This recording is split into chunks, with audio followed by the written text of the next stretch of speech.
Hola, ¿qué tal?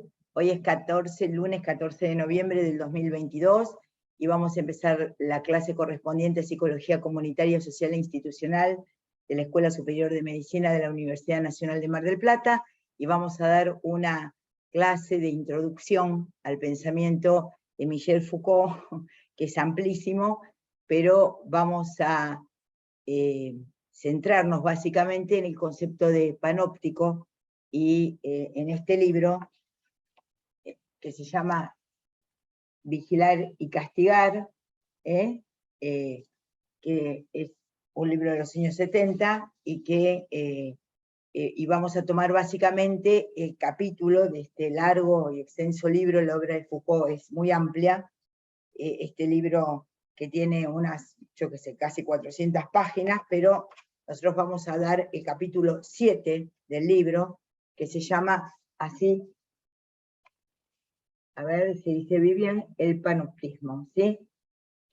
Bueno, para hacer una introducción, una breve introducción a lo que es la enormísima obra de Foucault, ¿no? Que es un pensador francés que nació en 1926 en Francia, y que se murió en 1984, víctima del SIDA, de la epidemia del SIDA. Vamos a plantear algunas cuestiones, primero en un PowerPoint para introducirlos un poquito a la obra de Lacan, a la obra de Foucault, y vamos a tratar de ver algunas cuestiones que son muy importantes dentro de la currícula de lo que es la psicología comunitaria, social e institucional prevista para esta materia. Yo voy a compartir una pantalla, en principio, de un PowerPoint que hizo justamente la doctora Mainetti, que es antropóloga y que fue también durante muchos años adjunta de esta materia. Bueno, acá ven, empieza ahí planteando quién es Michel Foucault, cuándo nació, como les dije antes, 1926. Ustedes vean en qué poco tiempo Foucault, en qué poco tiempo de vida Foucault justamente produjo una amplísima obra, tan amplísima obra, y tantas conferencias dio, y tantos textos escribió, que no hay todavía como una obra completa de Michel Foucault, de tanto que escribió, porque él tenía la costumbre, digamos, el método de escribir las conferencias cada vez que las daba, así que hay muchísimo escrito. Bueno, acá, justamente en este PowerPoint, empieza, acá tienen este texto, que es básicamente que vamos a trabajar, el capítulo 7 del panóptico, que es justamente vigilar y castigar, que tiene el subtítulo justamente de Nacimiento de la prisión, ¿sí? Donde él estudia estas cuestiones, porque lo que vamos a ver es qué relación hay entre el saber y el poder, ¿sí? Foucault perteneció, como ustedes lo vieron en los textos del primer examen parcial, ven, corresponde a un pensamiento estructuralista en Francia, en donde vimos justamente autores, y nombramos autores como Claude Lévi-Strauss, ¿no? Y de alguna manera Foucault fue alumno, acá aparece el pensamiento estructuralista en Francia, y acá ven a Lévi-Strauss como el pensamiento salvaje, antropología estructural, como el estructuralismo se plantea así, Foucault, las palabras y las cosas, ¿no? Y cómo María Marta Mainetti lo que planteó es esto de síntesis, buscar una crítica fuera del marxismo a la sociedad capitalista, y toman a Heidegger. Ya lo habíamos nombrado a Heidegger en el primer cuatrimestre, y entonces habíamos planteado de Heidegger: la modernidad olvida el ser y se dedica a la conquista de los entes como objetos, ¿no? Es una crítica que Heidegger hace a la modernidad.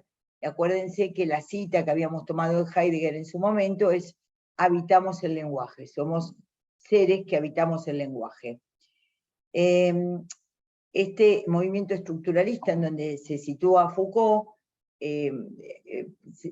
plantea para El hombre ha muerto, que es una cita de Nietzsche, se basa en Nietzsche a través de Heidegger, en Dios ha muerto, y se opone a Descartes, que es otro filósofo que fue el que inauguró la modernidad, ¿no?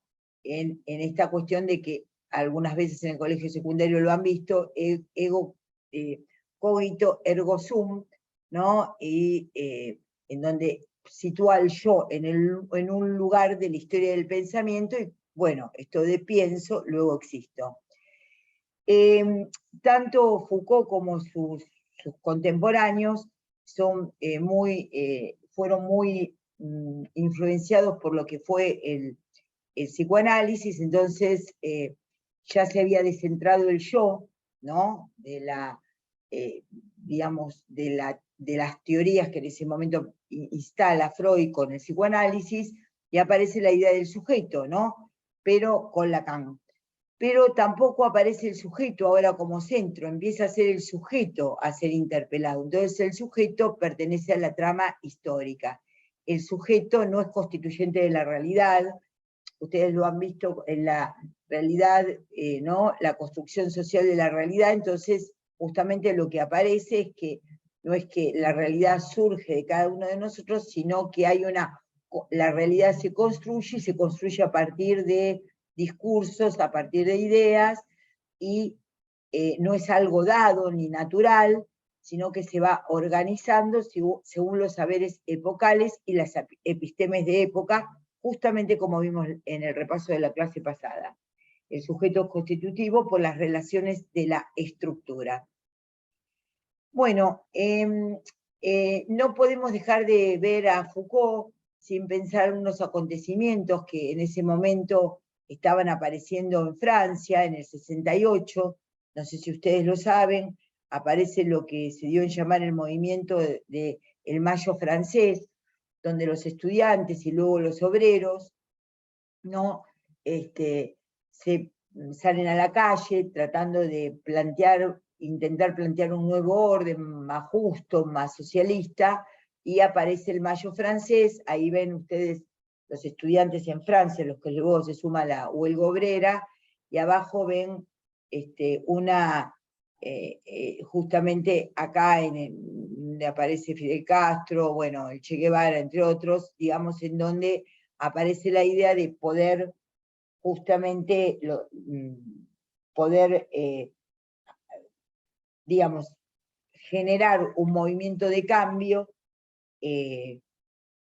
donde prevaleciera una justicia social, donde prevaleciera, digamos, cierta dimensión política que hasta el momento no era tal. Es interesante que si ustedes lo buscan, inclusive en Google, Wikipedia, verán todo lo que significó el Mayo francés, y es en Mayo del 68, donde los autores, este autor que vamos a ver y otros autores, de alguna manera son partícipes y también creadores de las ideas que tenían estos estudiantes. Bueno, y acá aparece un concepto importante, ¿no? Que es el de las sociedades disciplinarias, ¿no? Foucault lo que va a plantear es que la sociedad va a pasar de una sociedad disciplinaria a una sociedad de control, pero vamos a ver primero qué es una sociedad disciplinaria, ¿no? Aparece justamente acá, tiene un texto de Michel Foucault que es La historia de la locura, ¿no? Este es un texto primero, Foucault escribe sus primeros textos con Historia de la locura, el nacimiento, primero el nacimiento de la clínica, Historia de la locura, para después intentar hacer más una genealogía de estos conceptos. Entonces aparece justamente el texto de cómo va a aparecer este libro famoso de Foucault, que es La historia de la locura en la época clásica. Bueno, ¿qué son las sociedades disciplinarias? Aparece un poder que se va a su vez invisibilizando cada vez más. Bueno, ¿qué significa un poder invisible que se va invisibilizando cada vez más?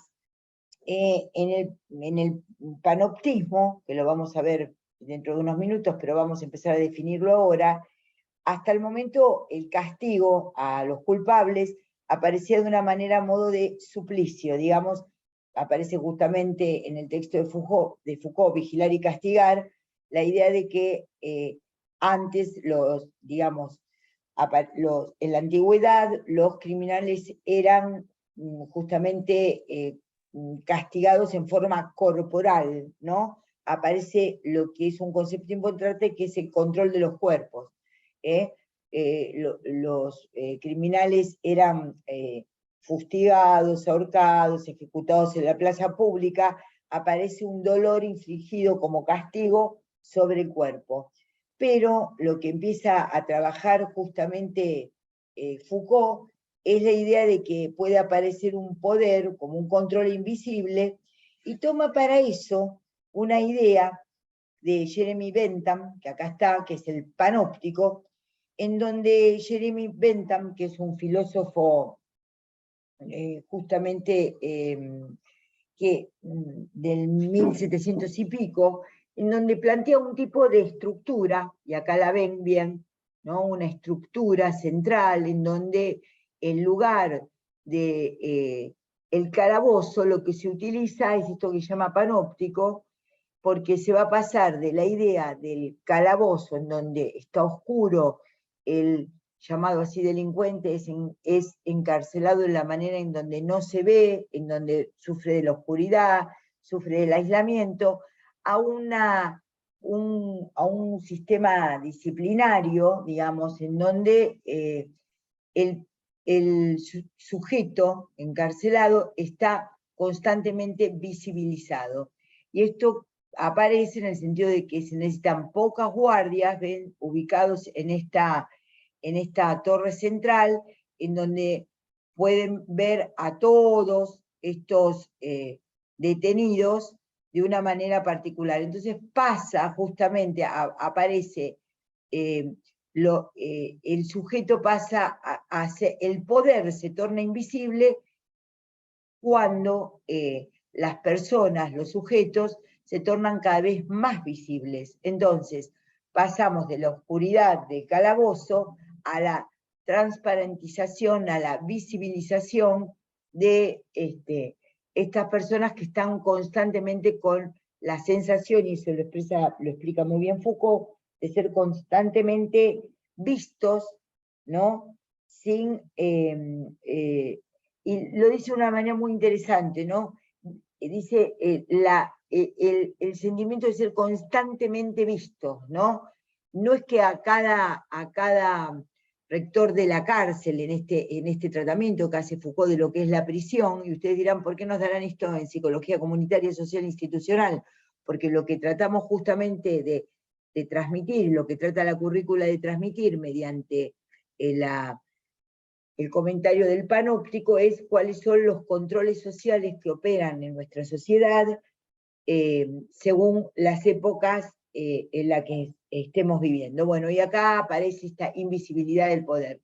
No sé si a alguien se le ocurre de qué manera, por ejemplo, actualmente pueden entenderse esto de ser mirados, ¿no? De la noción de ser mirados aunque no estemos constantemente mirados. ¿Se les ocurre que actualmente hay algún método en donde porque ustedes no conocen muchas cárceles o muchas situaciones en donde, y el panóptico, ven panóptico como pan, es el prefijo que corresponde a todo, ¿no? Y óptico de ver.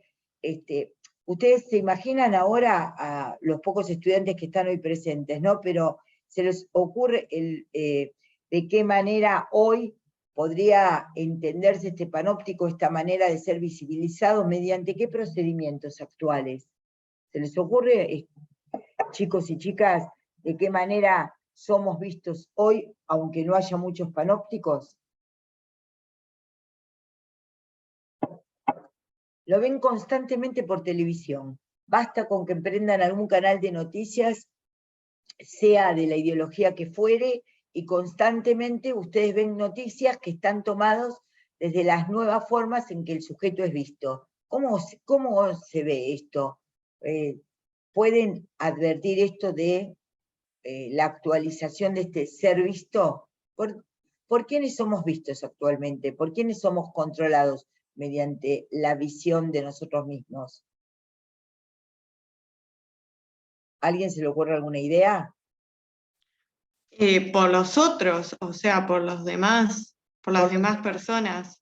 Claro, Es bien. como que estamos condicionados y nos sentimos todo el tiempo como que controlados por los otros. Muy bien, Leila, muy bien. Ay, siempre me equivoco si sos Leila o Lelia. Leila, ¿verdad? Leila, sí, Leila. Leila. Bueno, muy bien, Leila. Y esa mirada de los otros, si vos prendes un canal de noticias, esos otros, ¿cómo aparecen en las noticias? ¿Cómo te transmiten en las noticias actualmente? ¿Qué es lo que sucedió en un choque, en un asalto? ¿Mediante qué? ¿Qué te muestran? ¿Qué nos muestra el noticiero? Imágenes, por Imágenes, ejemplo. Oh, muy bien. ¿Imágenes tomadas por quién? por la gente que por ahí estaba justo en el momento, puede ser. Muy bien. ¿Y por qué más? Muy bien, pero ¿por qué más? Por las cámaras de seguridad, ¿verdad? Ah, claro, Claro, ahí está, ahí sí. está. Entonces, no es que a cada incidente sucedido en la calle le corresponde una persona, una señora o un señor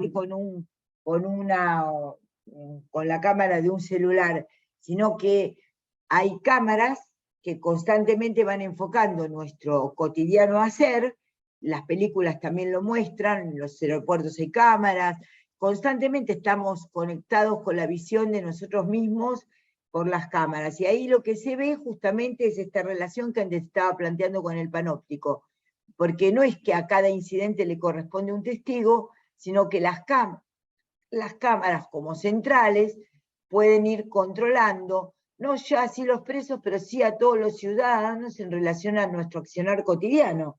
Por eso, en general, las pantallas partidas de los noticieros muestran y dicen, bueno, la cámara de seguridad tomada entre la intersección de tal y tal calle en tal localidad ha captado estas imágenes. Entonces aparece la imagen del incidente en la calle, ¿verdad? Entonces ahí esa cámara no está filmando casualmente a esa situación o a ese accionar delincuencial o incidental, sino que hay alguien, uno solo o pocos, que miran muchas cámaras. Quiere decir que acá otra vez aparece esto que fue planteado por Bentham en el siglo XVIII y que luego es tomado por Foucault, digamos, alguien que nos filma, entonces somos visibilizados. ¿Se va entendiendo esto para los otros estudiantes? Hola María Clara, estoy acá, Hola, ahí está. estudiando. ¿Cómo te va? ¿Cómo estás? Bueno, les presento al doctor Loria, Maximiliano Loria, que es doctor en filosofía, actualmente se desempeña en Arequipa, Perú, y que fue nuestro JTP y es el autor del texto que ustedes tienen de Vigilar y Castigar, sobre el panoptismo que les dimos, así que está acá. ¿Cómo te va? ¿Cómo andás? Un gusto que nos acompañes en la clase. Bueno, María Clara, igualmente para mí compartir con ustedes un espacio de reflexión, de aprendizaje, de preguntas, Ujú. y bueno, también me viene bien para recordar un poquito los momentos compartidos y todo lo que fuimos construyendo En la ahí cátedra. en la Gracias. cátedra. Gracias, Maxi. ¿Quisieras empezar a hacer algún comentario? Lo mismo a Hernán, ¿eh? Pero Maxi, ahora que te tenemos acá y ahora te voy a sumar después cuando terminemos esto. ¿Te acordás que este PowerPoint creo que lo hizo María Marta, verdad? Sí, sí, creo que sí. Exactamente. Eh, Ujú. Eh, Bien. Contanos un poco de lo que vos dabas cuando dábamos juntos el panoptismo. Contanos. Ah, bueno, como vos decías, esta idea fue tomada por Foucault de Jeremy Bentham, que fue junto con Stuart Mill uno de los padres del utilitarismo, y Bentham propuso esta idea de, digamos, construir una especie de institución carcelaria donde el poder podía ejercerse sin ser visto, ¿no? Digamos, y además la persona que ejerciera esta capacidad de controlar no tenía que ser ella misma experta, ¿no? Digamos, cualquiera podía estar ahí en el panóptico ubicándose y tener bajo control, bajo su mirada, todo lo que hacían los que estaban ahí reclusos. Y es interesante también cómo Foucault muestra que hay un cambio de modo de concebir el poder, porque, digamos así, en la antigüedad, en la Edad Media, el poder se mostraba sobre todo haciendo gala, visibilizándose, mostrándose, intimidando, digámoslo así, a partir de su capacidad de mostrar su poderío, sus armamentos, y en Yo realidad hablaba luego... antes del que es castigado en la plaza pública, azotado, ¿verdad? Guillotinado, colgado, ¿no? Exacto, sí, ¿Cómo y se bueno, pasa de eso que vos también explicabas, que era del suplicio en la sociedad del espectáculo, ¿verdad, Maxi? claro, claro, el poder hacía gala de sí, mostrándose, intimidando a partir de esa capacidad de mostrarse delante de todos, y, digamos, lo que Foucault intenta mostrar es que luego el ejercicio del poder se torna mucho más sutil, digamos así, el poder se ejerce sin mostrarse, ¿no? Y configurando la subjetividad de las personas. Es, Exactamente. es interesante eso, cómo Foucault va, digamos, siempre viendo la relación que existió a lo largo de la historia entre la configuración de nuestra subjetividad y la comprensión de la verdad, y aquellas instituciones que, digamos así, como por ejemplo la institución psiquiátrica o la institución carcelaria, iban un poco normalizando a aquellos que se, digamos, se iban de lo normal, de lo arreglado, ¿no? Eso. Exactamente. Ustedes saben, después lo van a ver en salud mental, pero Foucault toma la cátedra de Historia del Pensamiento francés en la Sorbona, ¿no? Él estudió en la Escuela Superior Normal de París, ¿no? Donde estudiaron Lacan y otros intelectuales famosos. Toma la cátedra de Jean Hippolyte, ¿no? De Historia del Pensamiento, y justamente desarrolla ahí toda su vida, además de ser invitado en todas las universidades más prestigiosas del mundo. Entonces, el poder pasa de ser visible a ser invisible, y el recluso, el preso, pasa de ser mostrado a ser visibilizado. Mostrado en la cuestión de, bueno, si roba algo, le cortamos una mano en la plaza pública o lo castigamos. ¿Alguien vio Outlander de los estudiantes? No, es una serie de Netflix. Bueno, ahí se muestra claramente cómo a un joven escocés que lucha contra el Imperio Británico en el 1740, más o menos 1743, que bueno, un movimiento escocés muy fuerte en contra de la dominación británica, es fustigado, es una escena que aparece constantemente mostrada, ¿no? También cómo aparece, bueno, golpeado, y aparece esta dimensión del cuerpo. Entonces, vamos a dejar en claro esto. El poder se muestra, digamos, los que castigan se muestran, y también de alguna manera se hace una sociedad del espectáculo del castigo. En cambio, con la modernidad aparece esto de cierta, digamos, cesación del suplicio como castigo, como decíamos antes, y aparece esto de la prisión. La prisión, que va a pasar del concepto del calabozo como algo oscuro como algo que no se ve, a ser constantemente visibilizados. Ahí aparece el concepto, dos grandes conceptos que aparecen en Foucault, que es saber y poder, ¿no? Bueno, acá aparece otra palabra. Voy a detenerme acá un segundito. ¿Cómo logra el poder imponer su verdad? Estaba leyendo un texto hoy a la mañana, en donde justamente un texto que no les dimos porque es de una complejidad superior a la que es necesaria dar en esta materia, pero sí ustedes saben que, bueno, para eso estamos en nuestra función de docentes, ¿no? Para leer textos que nos nutran, y al mismo tiempo poder transmitírselo a ustedes sin necesidad de que ustedes pasen necesariamente por esos textos, porque bueno, cuando estén dando ustedes las materias, sí lo tendrán que hacer, pero en este momento ustedes son estudiantes jóvenes, estudiantes de medicina, en donde ustedes tienen que saber introducirse a estos temas, pero nosotros tenemos que seguir trabajando. Y uno de los textos era el que articulaba el concepto de la obra de Foucault con la obra de Lacan, y justamente el autor lo que planteaba es que hay dos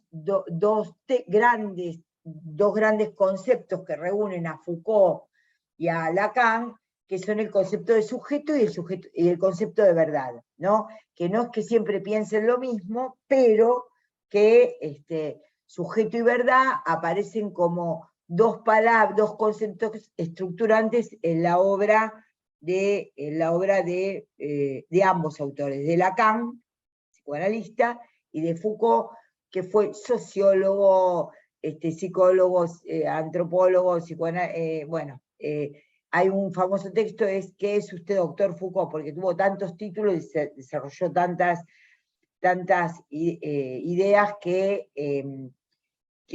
la obra pregunta que el librito consiste en ¿qué es usted, doctor Foucault? Bueno, ahí cómo logra el poder imponer su verdad. ¿Ven? Acá aparecen dos conceptos muy importantes que son poder y verdad. Poder y verdad. Y acá, bueno, María Marta lo sintetizó. ¿Los podés leer? ¿Los podés ir leyendo, por favor, Hernán? Perfecto. El poder es la razón que ve, que controla, que domina, que instrumenta a los hombres. Desarrolla las ciencias humanas para conocer al hombre y dominarlo. El poder impone la verdad, poder comunicacional. No existe una sola verdad, se impone. Sujetar al sujeto. Bueno, de esta manera aparece esta cuestión en relación a la ciencia, al saber como poder, y este poder como la razón que controla, que domina e instrumenta a los hombres, ¿sí? ¿Quieres hacer algún comentario, Hernán? No. Bueno, este es un texto que nosotros leíamos antes en psicología, también de Foucault, pero que no lo hemos incluido porque era complicado un poquito las cosas, la crisis de la medicina y la crisis de la antimedicina, que es del 74, ¿sí? Pero esto lo vamos a saltear. Bueno, esto también corresponde a la crisis de la medicina, y ustedes en segundo año, en interculturalidad, van a ver el concepto de este texto, que es el nacimiento de la biopolítica.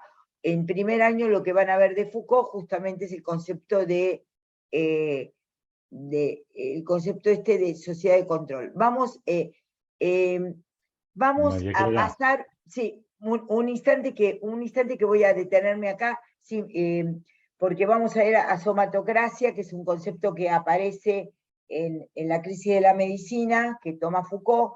Foucault viene de una familia burguesa, les quiero contar, Michel Foucault viene de una familia burguesa, el padre y el abuelo eran médicos muy destacados, justamente fueron médicos de los reyes, ¿no? Y de la alta burguesía francesa, así que este concepto de somatocracia aparece en el texto de la medicina, de la crisis de la medicina, y que podíamos, lo puede leer Hernán y vos después lo comentás, si querés, Maxi. Sí, está bien. ¿Puedo decir algo antes Claro, referido por a lo? supuesto. No, me parece importante también que los estudiantes no se queden con la idea de que Foucault demoniza el poder, ¿no? Es decir, el poder nos constituye en el sentido de que todos nuestros vínculos sociales, institucionales, están atravesados por dimensiones de poder.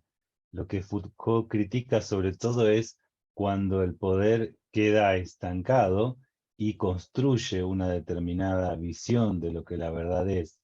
Digamos, lo que Foucault propugna es el desafío de que el poder pueda circular, el desafío de que no sea solamente una voz la que se escuche o un modo de concebir la verdad y de entender al hombre el que predomine.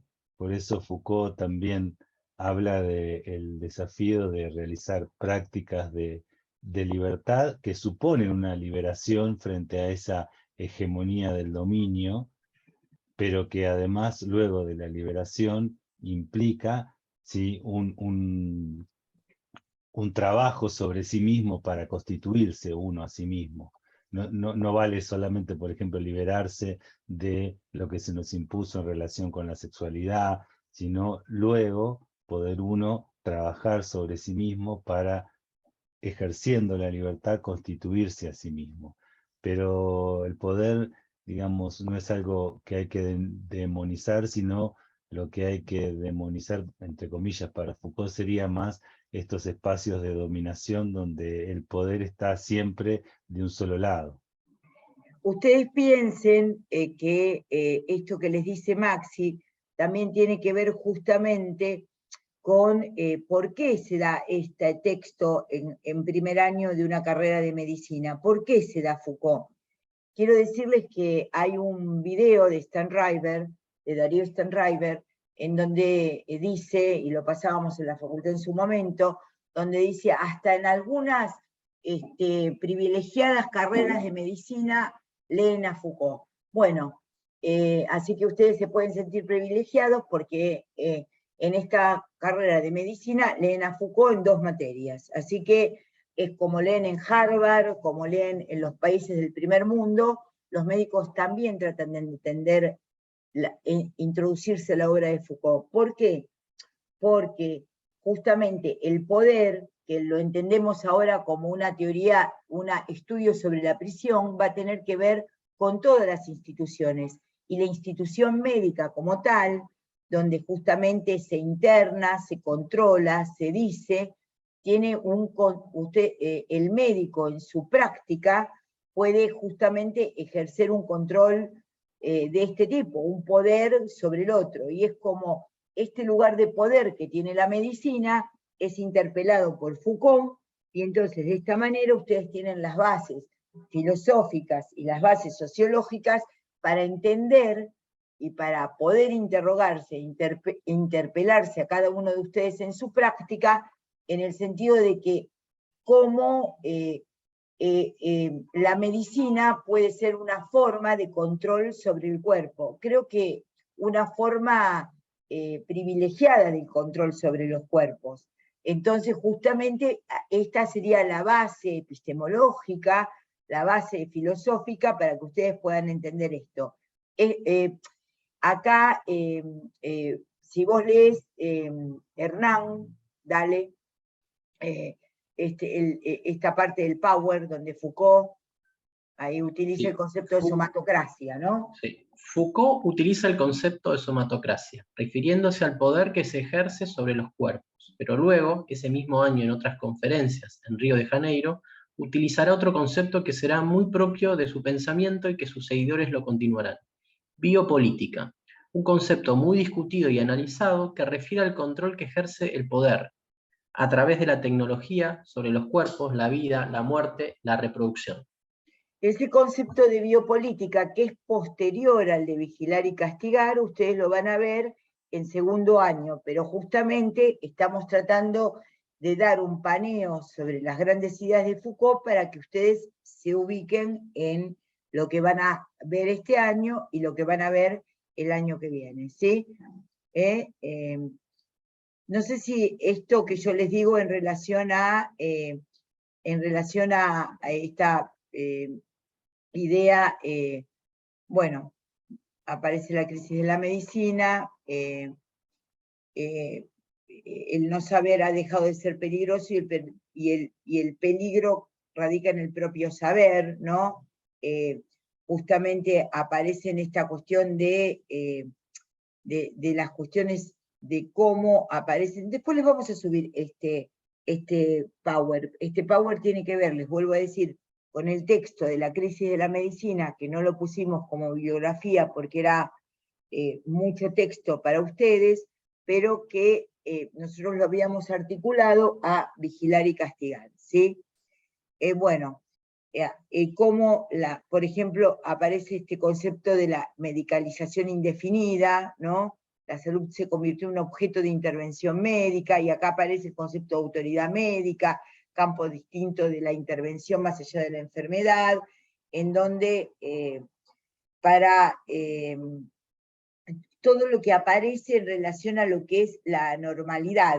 Quiero decir esto porque, y para que ustedes lo tengan para que ustedes lo vean, que uno de los maestros de Foucault fue Calinghem, que fue, lo van a ver también en salud mental, que fue su profesor, y que escribió ese gran libro que fue Lo normal y lo patológico, que es un libro central en el tema que estamos estudiando, y que ustedes recuerden que uno de los tantos textos de Foucault que va a escribir es Los anormales, ¿no? Cómo justamente a partir del poder y del saber, ¿no? Aparecen justamente cómo la normalidad y la normalidad es puesta en la picota por él. Para dar este ejemplo, bueno, ¿no? Aparecen ciertas cuestiones entre qué es lo anormal y no normal, porque vuelvo a decir, justamente lo del panóptico, en el panóptico aparece la idea de que el panóptico como tal no solo revela, vuelvo a decir, la estructura de la prisión moderna o del hombre y las mujeres controlados, sino controlados por un poder policíaco real o concreto, sino cómo aparece un poder controlador policíaco a partir de todas las instituciones. Todas las instituciones pueden convertirse en formas de controlar las acciones sociales. Penitenciarías, escuelas, regimientos, hospitales, toda institución a partir de un reglamento puede justamente condicionar este sistema de control, ¿verdad? Bueno, acá aparece como uno no es dueño del cuerpo porque justamente tiene que aparecer como alguien lindo, alguien bueno, alguien determinado. Bueno, ahí aparece este sometimiento femenino en relación a quiero parecerme a este modelo famoso, y bueno, y ustedes dirán, ¿eso tiene que ver con la prisión? Bueno, sí, con la prisión de los ideales que tenemos, ¿verdad? Si tenemos que ser de una u otra manera, no es necesario que estemos encarcelados puntualmente como para saber que estamos como dirigidos por ideas, ¿no? Acá aparece, bueno, unos chistes que ponía María Marta, diagnóstico, eso era antes, dice el médico, estoy haciendo un presupuesto, dice ahora. Bueno.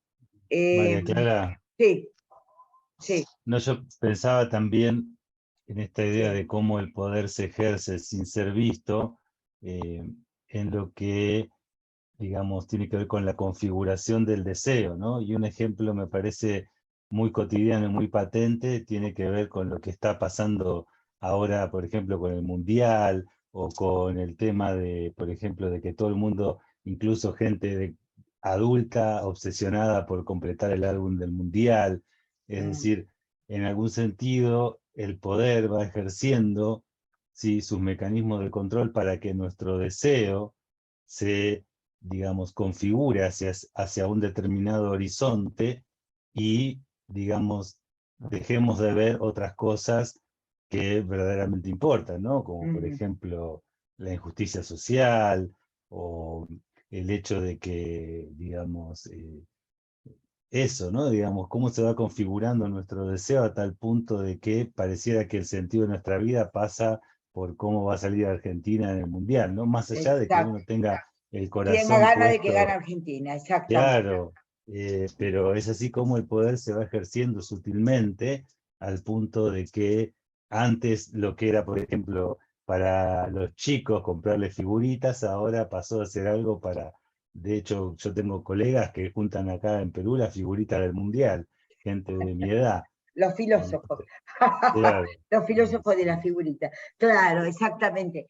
Y aparte, en esto que dice Maxi, podemos articularlo con lo que vimos en el malestar en la cultura, porque justamente cuando Freud dice, ¿cómo encuentra espontáneamente el hombre ciertos lenitivos, quiere decir ciertas salidas, uno podría decir, baratas al malestar en la cultura? ¿Se acuerdan cuáles eran las 3 formas que Freud encuentra como una salida espontánea, ¿no?, de resolver estos temas del malestar en la cultura? Una de ellas, ¿se acuerdan ¿se acuerda? ¿Algún estudiante puede decir qué habíamos pensado como los lenitivos, qué habíamos estudiado con Freud, cuáles eran las salidas del malestar en la cultura?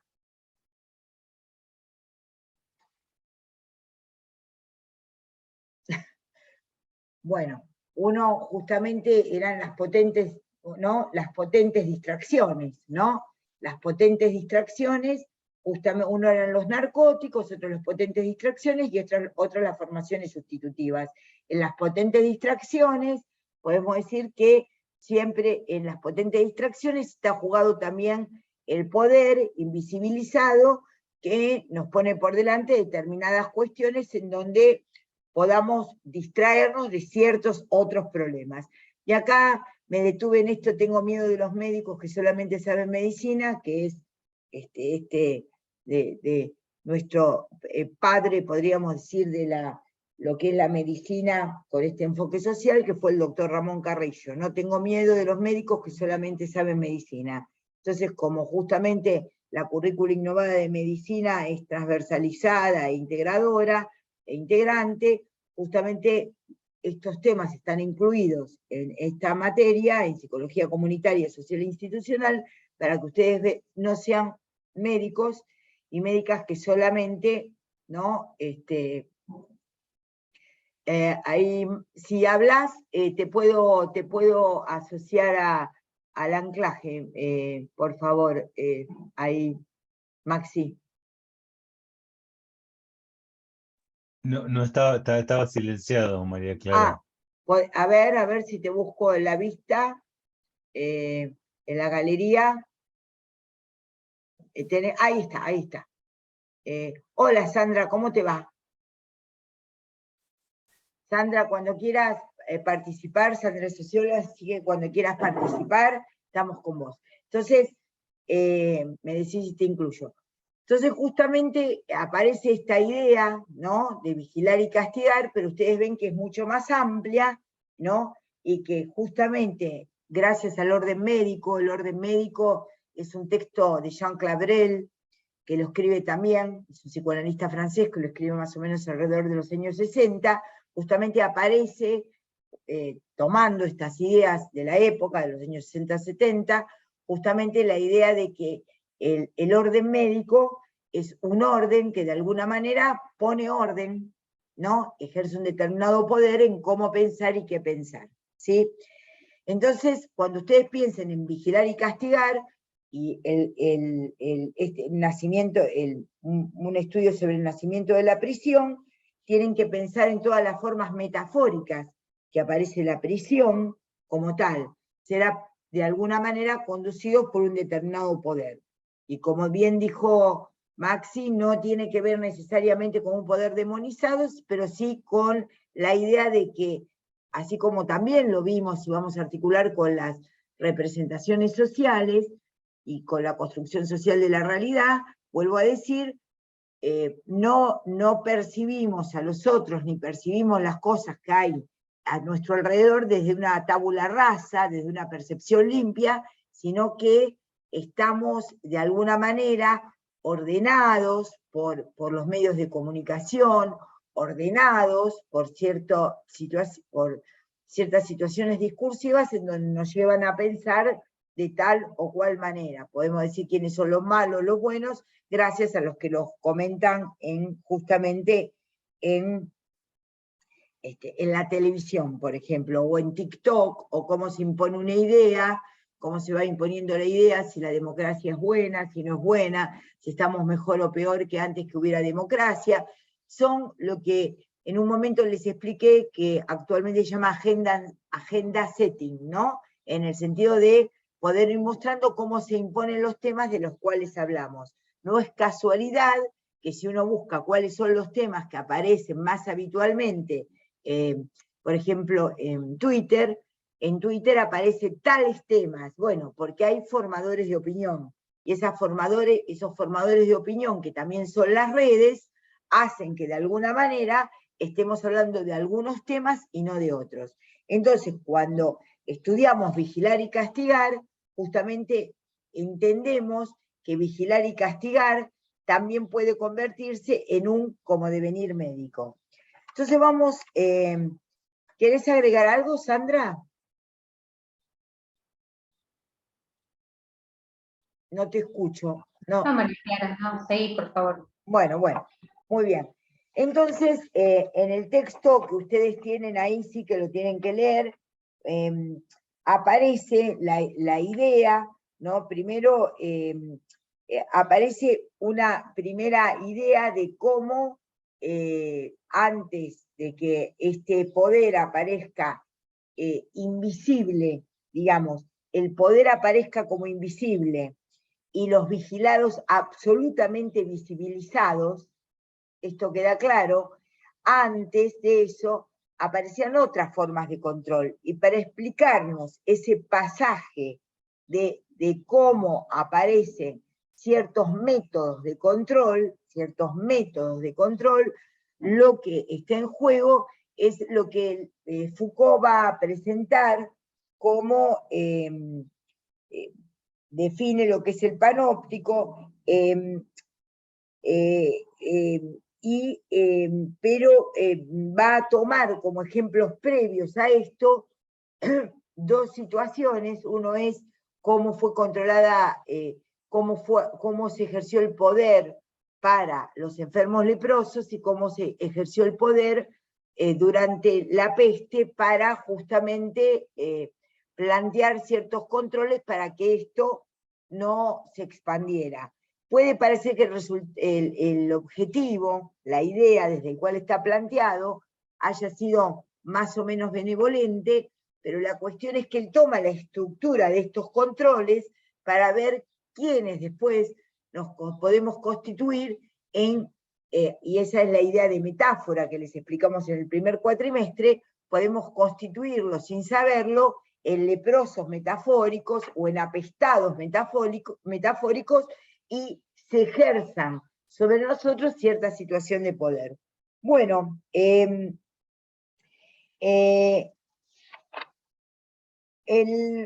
digamos, ustedes tienen las páginas ahí, aparece la idea del calabozo, ¿no? La idea del calabozo, y después aparecen dos modelos, ¿no? El de la lepra y el de la peste, que son dos modelos que trae Foucault, planteados así, en donde Foucault dice que son esquemas no opuestos, el de cómo se controlaba la lepra y cómo se controlaba la peste. Vuelvo a decir, ¿a ustedes les interesa cómo se controlaba la peste y cómo se controlaba la lepra? Ustedes dirán, no, bueno, porque actualmente en el siglo XXI, bueno, hubo pandemia después, ¿no? Que vamos a hablar de eso, que me parece que tiene que ver más con el cuidado de sí que con los métodos de control.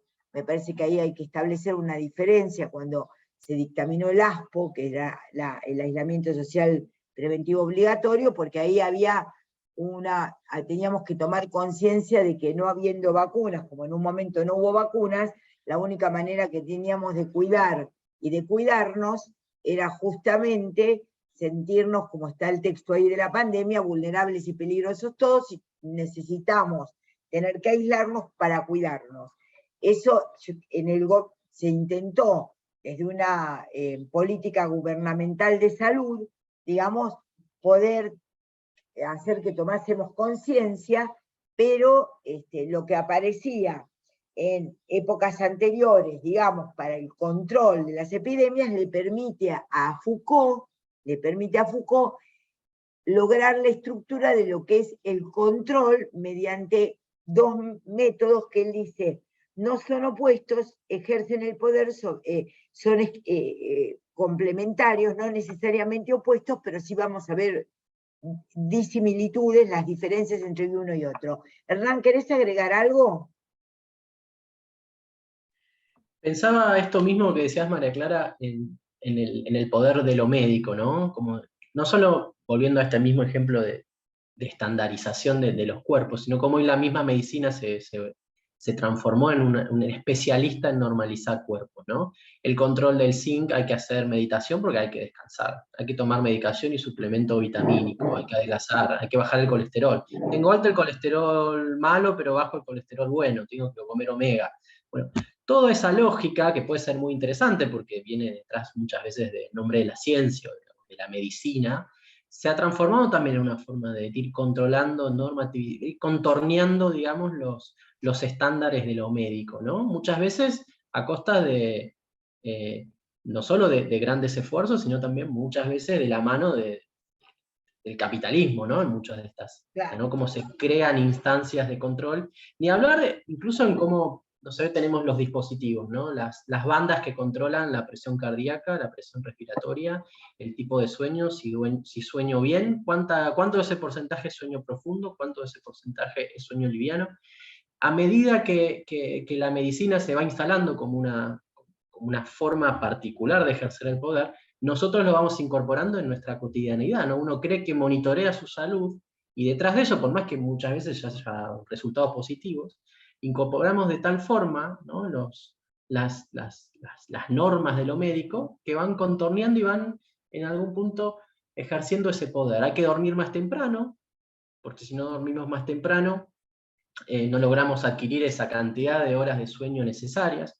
Vuelvo a lo mismo, hay un fundamento médico, un fundamento de salud, pero va calando de tal forma, ¿no? En algún punto hasta microfísicamente ese poder, que terminamos adaptándonos a ciertos patrones, que vuelvo a lo mismo, muchas veces vienen como recomendaciones médicas, pero en definitiva controlan nuestros cuerpos, nuestros hábitos, y nos dicen qué consumir, cómo consumir, de qué forma consumir. Entonces creo que es un buen ejemplo de cómo a veces, por más que haya buenas intenciones, probablemente la medicina termina siendo una instancia disciplinadora, ¿no? Una forma particular de ejercer el poder.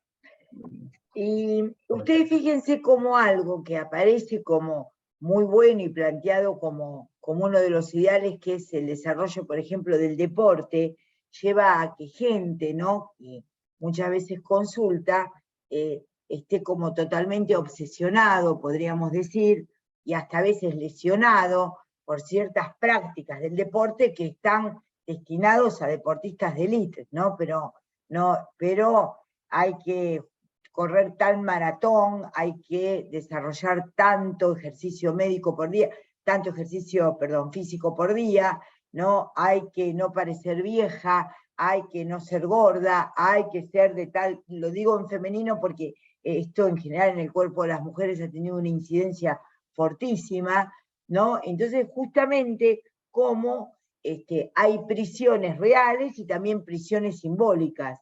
Entonces estas prisiones, justamente, uno, digamos, está en interpelar, en comprender este tipo de mecanismos que son las bases, digamos, de lo que ustedes por ahí en el ciclo inicial de medicina lo vieron como justamente que hay que ser empático con el paciente, una especie de pastoral que se les da, ¿no? Cuando ingresan hay que ser empático, regular la igualdad entre paciente y médico, etcétera, etcétera. Y lo que estamos viendo ahora, justamente con fundamentos más epistemológicos y con autores que han sustentado estas bases, es que el saber es poder, y es que es muy difícil justamente modificar establecer un índice de equidad, ¿no? La desigualdad de saberes, digamos, la diferencia de saberes no tiene que llevar a una desigualdad social, justamente. La diferencia de saberes tiene que llevar o tendría que llevar a una complementación de estos saberes, pero ahí se juega esta dimensión del poder, digamos, ¿no? Entonces, lo que aparece bueno en cierta medida, después aparece como justamente conducido como en una manera en donde se tiene que ser de tal o cual forma. Cuando Foucault, en el texto que ustedes tienen para leer, toma esta cuestión de cómo se manejó la lepra y cómo se manejó la peste, ¿no? en la antigüedad, justamente él dice que yo voy a hacer como un cuadrito, voy a leer un cuadrito que hice, ¿no? Que se puede desarrollar del mismo texto que ustedes tienen, pero que en la lepra, en la fantasía hay que hay un contacto enfermante, ese contacto enfermante con el otro, ¿no? Y que ven que es interesante cómo el contacto con el otro siempre aparece en una forma un poco enfermante, ¿no? El otro, Sartre, que fue un filósofo existencialista también de los 60, también francés, justamente decía, el infierno es los otros, ¿no? Entonces uno podría decir, cómo los sujetos, cómo las personas, encontramos en los otros a veces la mayor felicidad, la felicidad del amor, del compartir, del estar bien, y también encontramos la envidia, los celos, la competencia, la rivalidad, el otro como enemigo, ¿no? La dimensión del hombre como lobo del hombre, ¿no? Esta cita no es de Sartre, vos, ¿no? Pero la idea de poder plantear cómo el otro, entonces, vamos a ver la lepra y la peste, pero para que ustedes vean métodos de control con las fantasías subyacentes, es como van a ver farmacología, digamos, van a ver la estructura de cómo funciona algo, y viendo la estructura de cómo forma algo, gracias a la metáfora, ustedes lo van a poder llevar a sus ámbitos habituales de trabajo, les va a permitir el desarrollo de esto. Entonces, en la fantasía de la lepra aparece el contacto enfermante. En cambio, en la peste, en la fantasía que sostiene, la peste es la peste bubónica. Voy a aclararlo porque ustedes son jóvenes estudiantes de comienzo del estudio de la medicina, es la peste bubónica, ¿no? Que mató a la mitad de la humanidad, digamos, y cómo aparece el leproso y el apestado, digamos, de diferente manera. Entonces, la fantasía de la peste es justamente el de la confusión y el desorden, dice Foucault.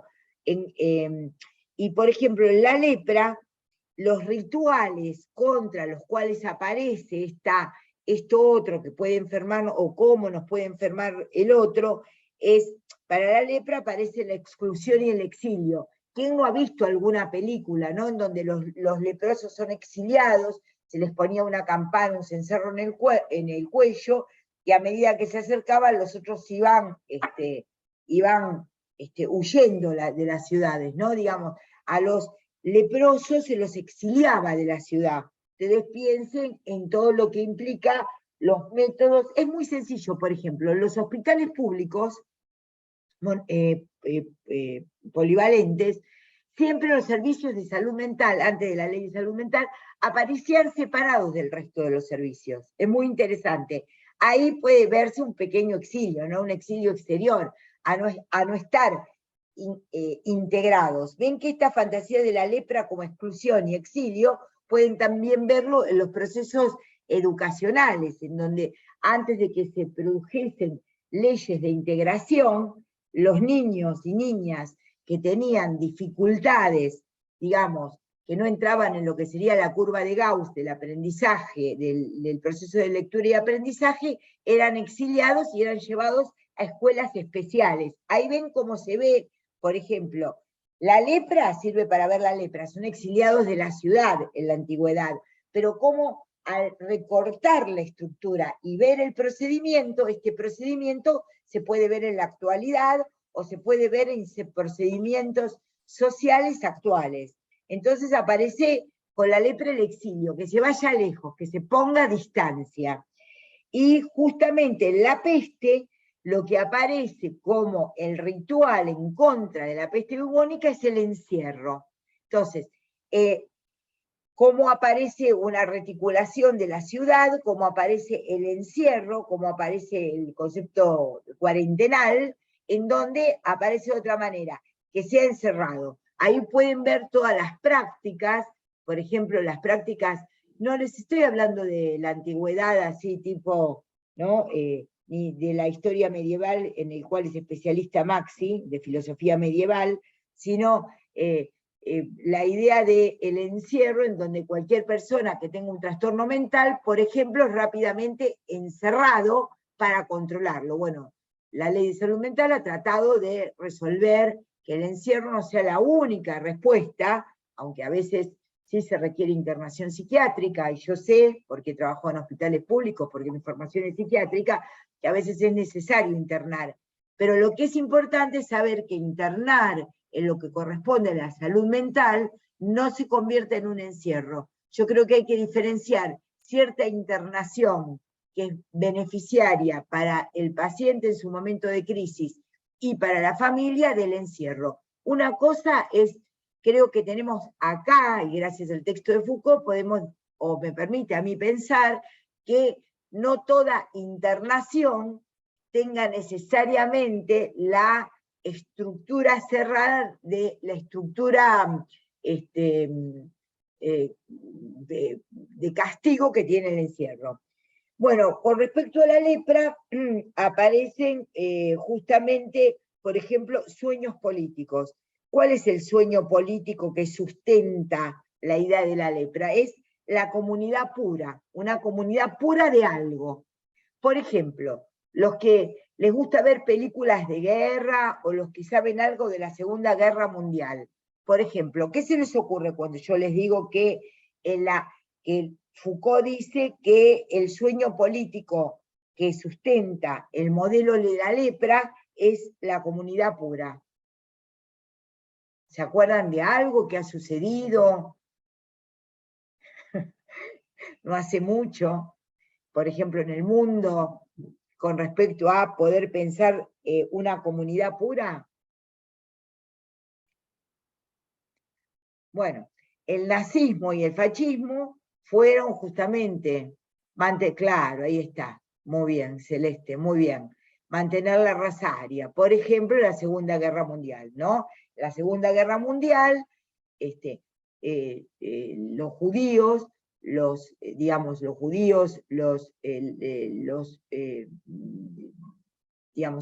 otras comunidades fueron perseguidas, judíos básicamente, pero también gitanos, también cierta ala del catolicismo, cierta área, ciertos sectores, lo que se pretendía es que justamente apareciese una comunidad pura. Y ustedes ven que no eran porque eran leprosos, pero ven que el sueño político, ven cómo a partir de una experiencia, si uno toma la experiencia y encuentra la estructura de esa experiencia, puede volcarlo a situaciones, a otras situaciones, por este proceso de una cosa por otra cosa que hemos visto de la metáfora, y cómo lo sucedido en otros momentos puede servirnos para resignificar el hoy.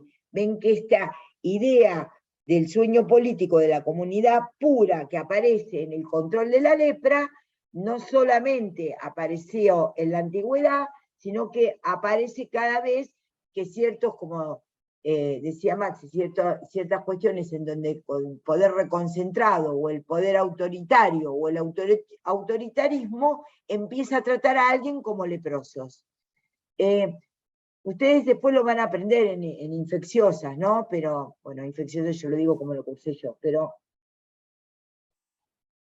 agentes en nuestra currícula tiene otro nombre la materia, pero la lepra no es una enfermedad muy contagiosa. Sin embargo, la idea social de la lepra sí era muy contagiosa. ¿Ven? Ahí aparece una enfermedad de infección, una infección crónica que sí termina en sus últimos momentos con la mutilación, etc. Pero no van a calcular cómo se transmite la contagiosidad de lo que es una influenza, de lo que es un resfrío, a lo que es la lepra. Si fuera así, estaríamos como todos leprosos. Pero sin embargo, el modelo social que está en el poder es tratar como leprosos a aquellos que aparecen como diferentes. Y el sueño político, ¿ven? Entonces aparece esto de, esto se los explico así con tanta especificidad, porque es después lo que vamos a tomar también en el final, ¿no? Esto es lo que les quiero decir. Y la peste, digamos, sustenta el sueño político de la sociedad disciplinada. Cada uno en su lugar, nadie se mueve de ningún barrio, todo el mundo está quietito en su lugar, todos aparecen de alguna manera, cuadriculados, puestos. Entonces eso es lo de la sociedad disciplinada, ¿no? Disciplinada en donde, por ejemplo, nosotros sabemos que las clases más vulneradas de Mar del Plata, los sectores más vulnerados de la sociedad marplatense, aunque parezca mentira, los chicos, los niños, las niñas, no aparecen, no conocen el mar. Los sectores más alejados de Mar del Plata, ¿no? Ustedes saben que no conocen el mar. Me acuerdo con un intendente que había en Mar del Plata, que había un plan de gobierno municipal que se llamaba Conociendo el Mar. Y me acuerdo una vez un tarado que hablaba por televisión, que decía, ¡ay, qué vivo el intendente de Mar del Plata! Llama Conociendo el Mar. ¡Ay! Se reía del intendente que había planteado ese programa de gobierno municipal, sin entender que la gente que es vulnerable y vulnerada, muchos de los jóvenes y de los niños no conocen el mar. Esto parece raro, pero ustedes ven que esa es por ejemplo, también lo podemos ver en Bariloche. En Bariloche, la gente que vive en el Alto, se llama así, en el Alto, en los sectores más vulnerados de Bariloche, no conocen el centro cívico.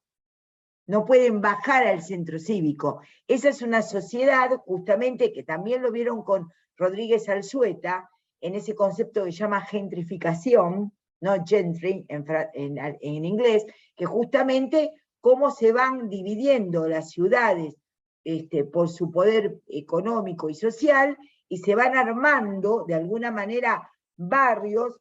A ver, podríamos decir, los barrios cerrados son una expresión máxima de eso, pero también podemos decir que cómo se van distribuyendo las personas en la ciudad y las locaciones tienen que ver.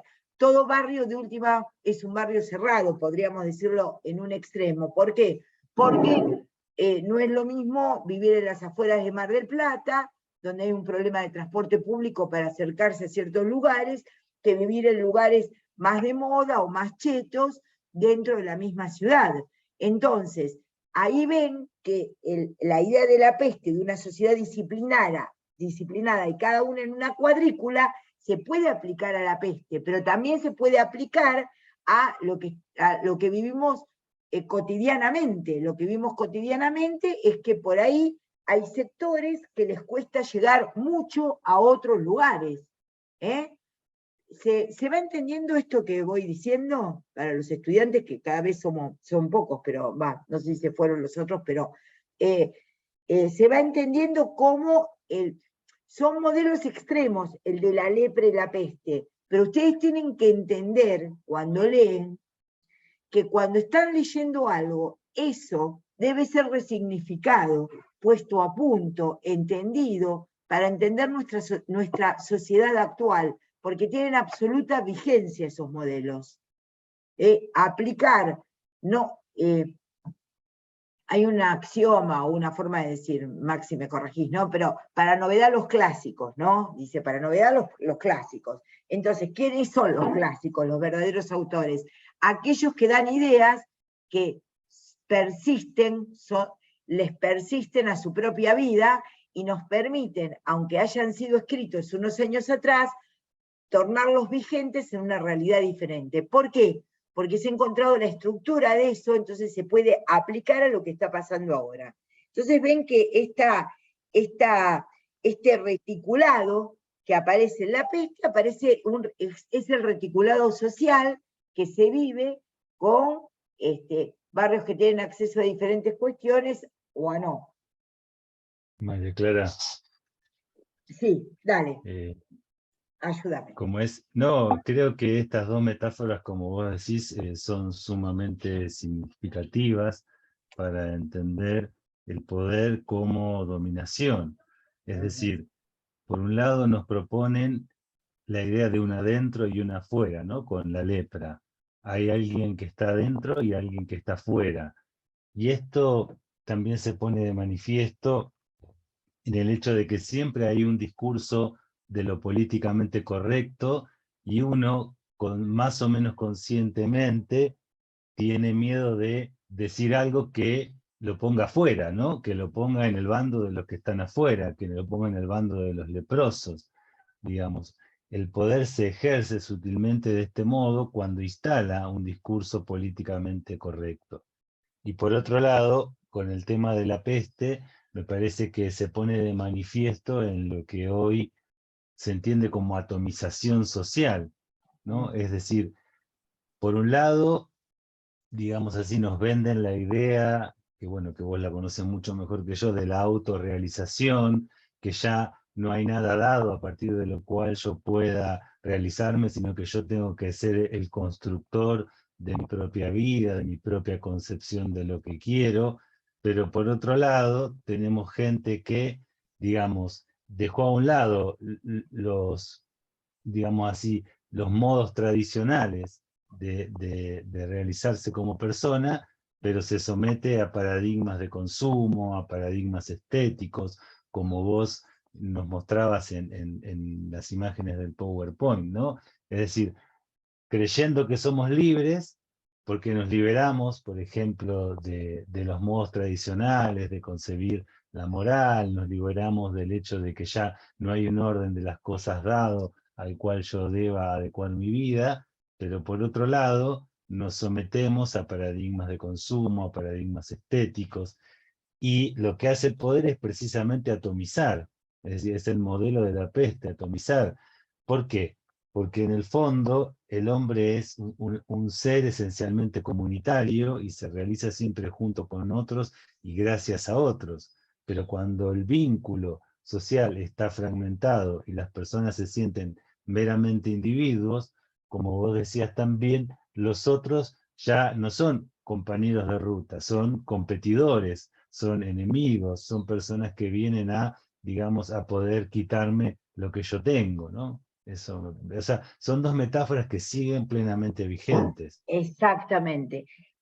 Tal es así, siguiendo lo que dice Maxi, que Foucault, justamente en el panóptico, en el capítulo 7 del Vigilar y Castigar que estamos comentando, lo que dice es que si extremamos el modelo de la lepra, es el modelo de los juristas, digamos, ¿no? De los juristas en su máxima expresión, sueñan con la naturaleza, digamos, en donde aparecen una teoría del derecho y de las leyes, en donde aparecen como lo bueno, la ley marcaría esto del adentro y del afuera, los que estamos en la ley y los que no están en la ley. Ven, como yo digo, los que estamos en la ley, ¿no? Y los que están fuera de la ley. Y justamente los gobernantes, extremando la función de gobernar en el sentido más fascistoide, ¿no?, del término, justamente lo que quieren es sueñan con la peste, porque sueñan con la gobernabilidad, y la gobernabilidad que sería tener como dice Maxi, muy apartado, muy segmentado, atomizado la sociedad, como para justamente encontrar rápidamente la gobernabilidad de una sociedad que no se comunica. Piensen en la currícula innovada. También podríamos, la forma anterior de estudiar medicina podría entenderse como una atomización de entender cada cosa, primero la anatomía, después la histología, embriología, después la fisiología. Entonces aparece como más gobernable el enseñar, más gobernable.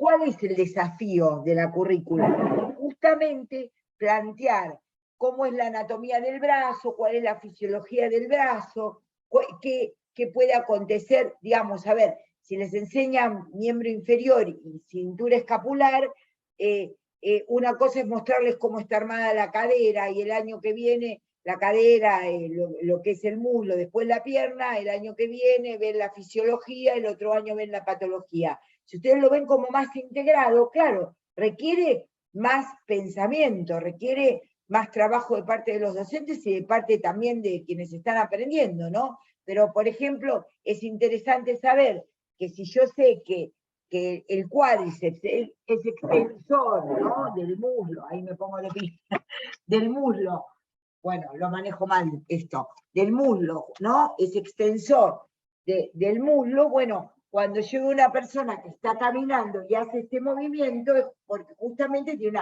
apoya en la mano, justamente hace la fuerza que el cuádriceps no puede hacer, y eso se ve integradamente. Ven que esta idea de la utopía de la ciudad perfectamente gobernada, con una jerarquía, con un reticulado, se puede ver tanto en ciudades, como se puede ver también, porque podríamos decir, estudiar medicina, por eso me detuve en la parte del PowerPoint, en donde decía, me dan miedo los médicos que solamente saben medicina, porque esa sería la idea de la medicina como una disciplina pura. Por eso aprendimos que la medicina no es solo ciencia, es una práctica social. Y como es una práctica social, pero no porque ustedes estudian en esta carrera, los que estudian en las carreras más tradicionales también es una práctica social. Esto es muy importante que lo entiendan. No es porque ustedes van a ser médicos más sociales que los otros. Los que estudian de una manera en donde no saben qué es el sujeto, cuáles son los vínculos, también ejercen una práctica social diferente a la de ustedes, esperemos, que ustedes puedan mejorar la práctica social que se da en la medicina, ¿no? Pero no es que ellos al no darle estos temas no hagan una práctica social, porque si yo entro, como les he contado, como me pasaba a mí cuando era instructora, ¿no? O que entraba y los médicos desde la puerta chistaban a los pacientes para que entraran, entre usted, eso también es una práctica social. Es una práctica social como decirle, Juan Pérez tiene su parte teoría y práctica, claro, claro.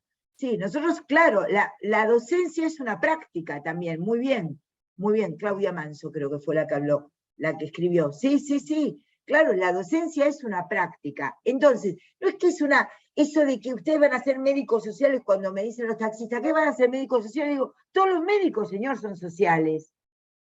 Porque el que solamente atiende ricos en Buenos Aires, en los sanatorios más caros de Buenos Aires, esa es una práctica social.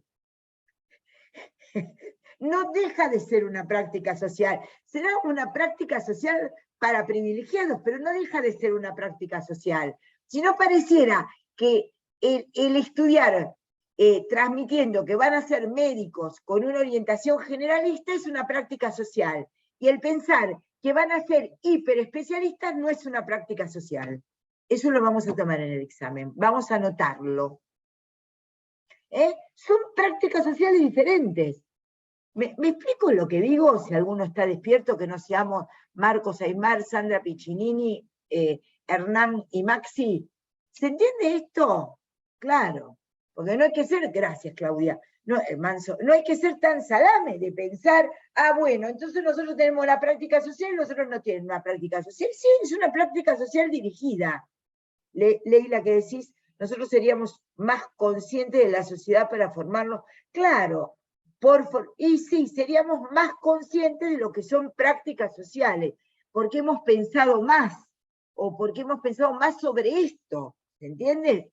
Cada profesor, y está muy bien que así sea, tiene su convicción puesta en su materia. Yo soy una convencida de que cada profesor, cada docente tiene que dar su materia con la mayor pasión, tenemos que seguir estudiando y trabajando, y si uno tiene 60 y pico de años y sigue leyendo a la noche para dar clases, está muy bien, porque cuando uno deja de estudiar, tiene que dejar de practicar la medicina.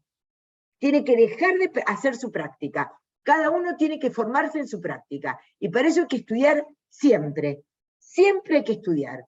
Lunes, martes, sábado, domingo, siempre hay que estudiar. Si no, uno se dedica, yo qué sé, a ganar plata que no tengo ni idea de cómo se hace, o poner una fábrica de pochoclos, o no sé qué cosa hacer que no, el Todopoderoso no me ha puesto el chip a mí en la cabeza. Pero bueno, pero mientras que nosotros practiquemos, en mi caso el psicoanálisis, ¿no? Pero también he desarrollado una práctica como psiquiatra, que es parte de la medicina y todo lo demás. Bueno, uno tiene que estudiar eso. Entonces, eso es una práctica social. El que no estudia también tiene la práctica social, de la vagancia. El que siempre hace lo mismo, porque, bueno, porque no, que me voy a poner a repasar, que me voy a poner a estudiar. No, mejor les damos así, no importa, ¿para qué les vamos a dar Foucault para confundirlos? No, les damos Foucault para que entiendan que la realidad es compleja, y que si no ustedes son unos enanos, se quedan como unos enanos bonsái con respecto a lo que sucede epistemológicamente y en la realidad, y se quedan como tarambanitas que solamente saben algunas cosas. ¿Me entienden, chicas y chicos? ¿Me entienden? Esto es importante.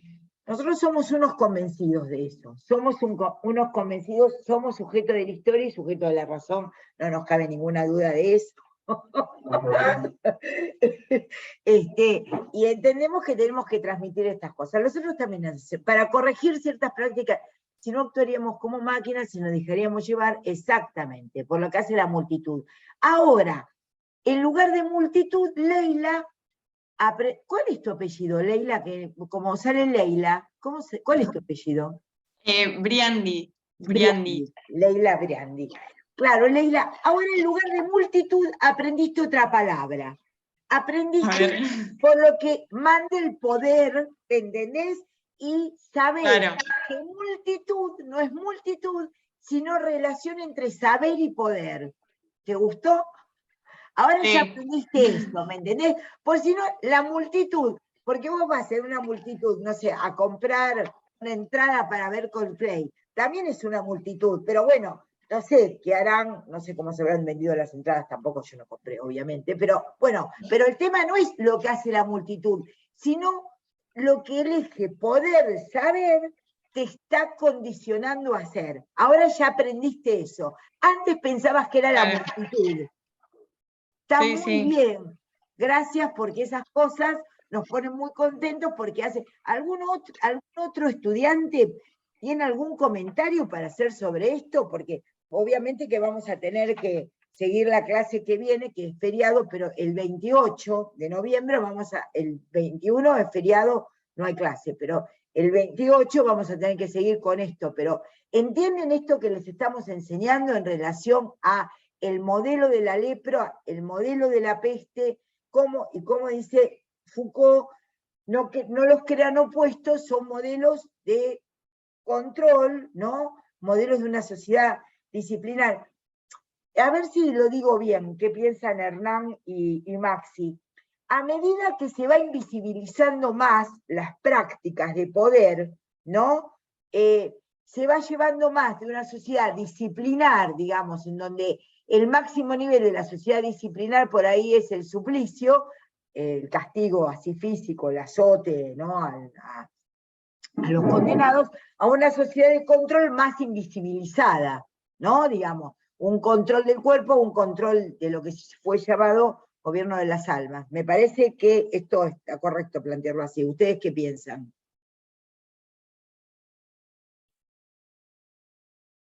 Bueno, está Maxi, que es especialista, me imagino, ¿no? ¿No es un poco la lectura que hace Deleuze, Maxi, cuando empieza a hablar de sociedades de control?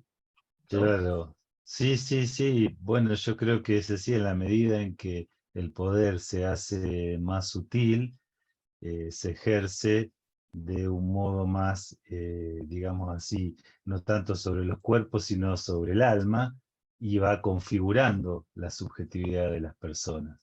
Por eso Foucault insiste en el desafío de una ética como práctica de libertad, una ética que es capaz de poner delante de sí aquello que se nos quiere imponer, y a partir de ahí que cada uno ejerza el desafío de construirse a sí mismo, ¿no? De practicar la libertad para cuidarse a sí mismo, edificarse a sí mismo. Eh, Después yo pensaba, María Clara, recién cuando vos hablabas, Sí, ¿no? En estas dos grandes formas de prácticas sociales, ¿no? Una práctica en la cual por ahí la medicina se puede ejercer como un medio para mi propio beneficio, lo que vos decías de los médicos que por ahí atienden a los ricos nada más, es decir, ejercen la medicina simplemente como un medio para su propio beneficio, y aquellos que son capaces de entender la medicina como una práctica en la cual, si bien yo me beneficio, ¿sí?, también me doy cuenta de que me beneficio poniéndome al servicio de los otros, ¿no? Eso es esencial, porque, y esto también trae a colación lo que vos decías como poder, porque el poder se puede entender como dominación, pero también como servicio, ¿no? Y digamos, entonces el desafío es que el poder pueda siempre ejercerse como un medio de servicio al bien común, al bien de aquellos que en algún sentido cada uno tiene bajo su cuidado, ¿no? Esa es la cara, digamos así, laudable del poder, ¿no? exactamente, porque saber que hay que dar una angina pultácea es saber y uno tiene un poder. Pero claro, bueno, pero saber que se tienen que dar antibióticos y por qué y qué efectos trae el estreptococo beta hemolítico, digamos, tiene un sentido, ¿se entiende? Tiene un determinado sentido. Ahora, si eso yo lo voy a usar solamente para restringir en una acción, uno podría decir, deleteria sobre el otro, bueno, eso, ese saber y ese poder están planteados, porque siempre se habla del poder médico hegemónico. Acá lo que les estamos mostrando es que, a partir de Foucault, hay muchos poderes hegemónicos, los medios de comunicación, ¿se entiende? No, el poder médico hegemónico es uno de los tantos poderes hegemónicos, ¿no? Entonces, eso me parece importante. Esta dimensión del ser, la idea del panóptico, que vamos a seguir trabajándolo el 28 de noviembre, la idea del panóptico, del ser visto, perdón que no desactivé el WhatsApp de acá, y justamente me está escribiendo María Marta Mainetti. La idea la idea de el panóptico, la idea del controlar y vigilar, justamente vamos a ir trabajándola más, pero me parecía muy importante generar esta primera introducción a lo que fue, a lo que es Foucault, a estos dos modelos básicamente, y a pensar esto del saber y poder. Por ejemplo, que Lelia haya podido entender la multitud, y ahora que sepas que se llama saber y poder, y que se llama, bueno, esto es aprender, eso es aprender. Y bueno, aprender tiene que ver con estos casos. Me parece que con lo que vimos hoy, para entrar después bien a lo que es el modelo del panóptico, al modelo de lo como, porque hay digamos, hay una idea que quisiera poder transmitir la clase que viene justamente para que tema, que es el panóptico como productor de subjetividad. Entonces me gustaría poder trabajar esto que Foucault plantea, el panóptico como producción de subjetividad, que ya Maxi les dijo algo, en relación a poder disociar esto que Foucault plantea también en el panóptico, que lo toma del psicoanálisis, que es disociar la pareja del verse y ser visto. El ver y ser visto se disocia, y el que es son vistos todos, digamos, somos vistos todos por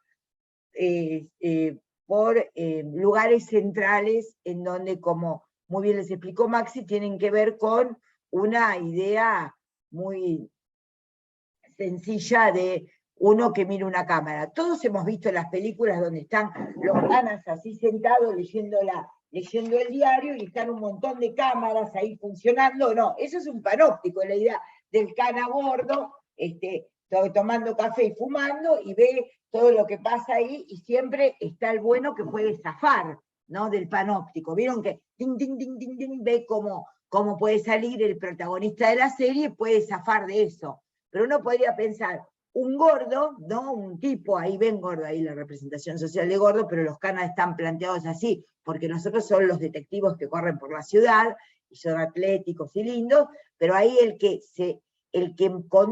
mira el panóptico son esas grandes múltiples cámaras, más que decir grandes, serían múltiples cámaras, que van enfocando diferentes lugares. Y ahí tienen un solo guardia para muchos actores sociales. Bueno, me parece que vamos a dejar acá, y avísenle a los que no vinieron, que es el tema para que este tema se suma al final. Bueno, no sé si alguien quiere hacer algún comentario para ir cerrando, o alguna pregunta, y nos vemos a ver el 28 de noviembre, porque el próximo lunes es feriado. ¿Alguien quiere vamos a ver si podemos hablar un poquito también de la articulación saber y sujeto para Foucault en articulación con Lacan. Después les paso el texto a los que les interesa. Es de un profesor de la UBA. ¿Quieren alguien, el último seminario, qué temas serían? El último seminario serían estos temas, Claudia. Saber y poder, Foucault, serían esta clase y la que viene.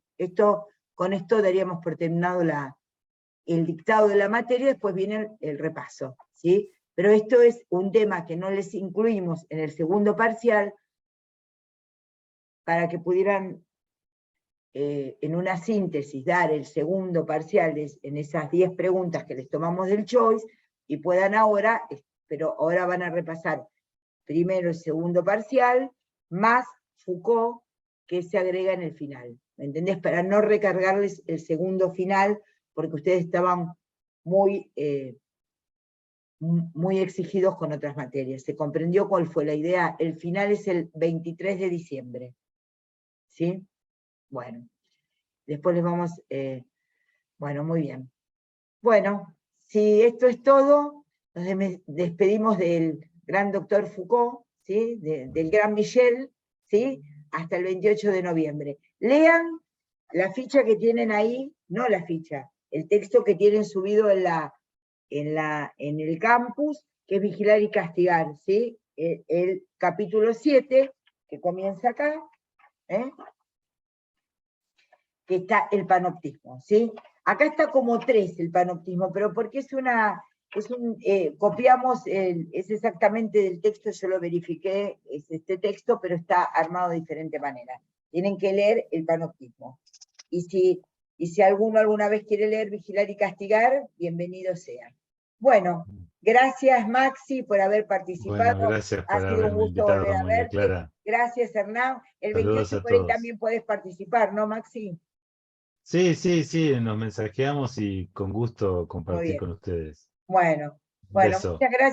muchas gracias a los que han sobrevivido. Ahí acá veo que hay algunas más. Bueno, gracias Leonela, bueno, gracias Hernán, gracias Marcos, gracias Sandra Piccinini, y nos vemos el próximo 28 de noviembre. Que les vaya muy bien. Chau, chau. Buena semana, nos vemos. Chau, chau.